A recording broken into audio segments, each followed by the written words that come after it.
వర్గాలు ఇవాళ తాగునీరు సాగునీరుకు అల్లాడుతున్నాయంటే 10 సంవత్సరాలు తెలంగాణ రాష్ట్ర ముఖ్యమంత్రిగా మీరు మాకు చేసిన ద్రోహం కాదా అని నేను ఈ వేదిక మీద నుంచి సూటిగా వారిని అడుగుతున్నా. ఎందుకు ఉమ్మడి రాష్ట్రంలో సమైక్య పాలనలో సీమాంధ్ర పాలకులు మంజూరు చేసిన పక్క రాష్ట్రమోడు మనకు నిధులు ఇచ్చి అనుమతులు ఇస్తే సొంత రాష్ట్రంలో పుట్టి పెరిగిన తెలంగాణ ఉద్యమకారుడు అని చెప్పుకునే చంద్రశేఖరరావు రంగారెడ్డి జిల్లాకు గోదావరి జలాలు రాకుండా ఎందుకు అడ్డుకున్నాడో ఇవాళ రంగారెడ్డి జిల్లాలో మేము నాయకులమని చెప్పుకునే సబితా ఇంద్రారెడ్డి గారు సమాధానం చెప్పాలి. కాంగ్రెస్ పార్టీ సింబల్ మీద గెలిచి 10 ఏళ్ళు అధికారం అనుభవించి అన్ని హోదాలలో సంపాదించుకొని 2014లో 2018లో కాంగ్రెస్ పార్టీ మీకు అండగా నిలబడితే 2018 కాంగ్రెస్ బీఫామ్ మీద గెలిచి మీరు బీఆర్ఎస్ పార్టీలకు పోయినప్పుడు వారు ఏం చెప్పిండ్రు? రంగారెడ్డి జిల్లా అభివృద్ధి కోసమే పార్టీ ఫిరాయిస్తున్నా అని చెప్పిండ్రు. మరి నిజంగానే అభివృద్ధి కోసం పార్టీ ఫిరాయించుంటే చేవెళ్ల ప్రాజెక్టును పూర్తి చేయడానికి అనుమతులు నిధులు ఎందుకు తీసుకురాలేదు? ఈ రోజు రంగారెడ్డి జిల్లా ప్రజలకు సబితా ఇంద్రారెడ్డి గారు సమాధానం చెప్పాలి. నిన్నమన్నా వారు వస్తున్నారు, ఎన్నికల్లో ప్రచారం చేస్తున్నారు. మీరు చేసిన ద్రోహానికి ఈ ప్రజలను కలిసే నైతిక అర్హత సబితా ఇంద్రారెడ్డి గారికి ఉన్నదా అని నేను అడుగుతున్నా. ఇవాళ ఈ జిల్లాను చంద్రశేఖరరావు ఎట్లాగూ మనోడు కాదు, చంద్రశేఖరరావు పరాయోడే. చంద్రశేఖరరావు పక్క చూపులే చూస్తాడు, పక్క రాష్ట్రం కోసమే పనిచేస్తాడు. రోజమ్మ పెట్టిన రొయ్యల పులుసు తిని రాయలసీమను రతనాల సీమ చేస్తా అని చెప్పిండు చంద్రశేఖరరావు. కానీ రంగారెడ్డి జిల్లాలో ఓట్లు సీట్లు అన్ని బీఆర్ఎస్కి ఇస్తే గోదావరి జలాలు మనకు తీసుకొస్తాని చెప్పలే. పాలమూరు రంగారెడ్డి పూర్తి చేసి నీళ్ళు ఇస్తా అని ఊరిచ్చి లక్ష్మీదేవి పల్లికాడ భూసేకరణ కూడా చేయలే. ఆడ పెద్ద రిజర్వాయర్ కడతా అని చెప్పిండు. మా రామ్మోహన్ ఎప్పుడు కలిసినా కూడా మనం ఏదైనా చేసి లక్ష్మీదేవి పల్లిలో భూసేకరణ చెయ్యాలి, అక్కడ ప్రాజెక్టు కట్టాలి అని చెప్తున్నాడు.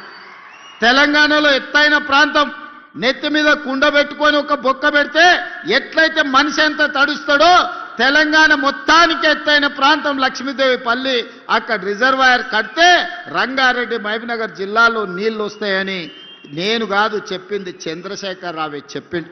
మరి ఎందుకు కట్టలేదే? ఎందుకు భూసేకరణ చేయలేదు? అందుకే ఈ వేదిక మీద నుంచి మా రామ్మోహన్ రెడ్డి గారు అడిగినట్టుగా లక్ష్మీదేవి పల్లి భూసేకరణ తొందరలోనే సేకరిస్తాం. ఆ ప్రాజెక్టును కట్టడానికి అవసరమైన ప్రణాళికలను సిద్ధం చేస్తున్నాం. అదే కాదు, ఈనాడు ప్రాణహిత చేవెళ్ళ చంద్రశేఖరరావు నిర్లక్ష్యానికి రంగారెడ్డి జిల్లా బలైంది.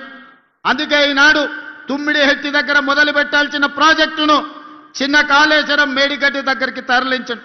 మంతని పెద్దలు శ్రీధర్ బాబు గారు ఇక్కడనే ఉన్నారు. మేడిగడ్డ సుందిల్లా అందారం ఆడ లిఫ్టులు బ్యారేజీలు కట్టిండు. కానీ మంతని నియోజకవర్గానికి గుంట భూమి కూడా నీళ్ళు ఇవ్వలే. 1,00,000 కోట్ల రూపాయలు ఖర్చు పెట్టి కాళేశ్వరం కట్టిండు. కట్టిన కాళేశ్వరం 3 ఏళ్లలోనే కూలేశ్వరం అయింది. 1,00,000 కోట్ల రూపాయలు గోదావరిలో కలిసిపోయినాయి.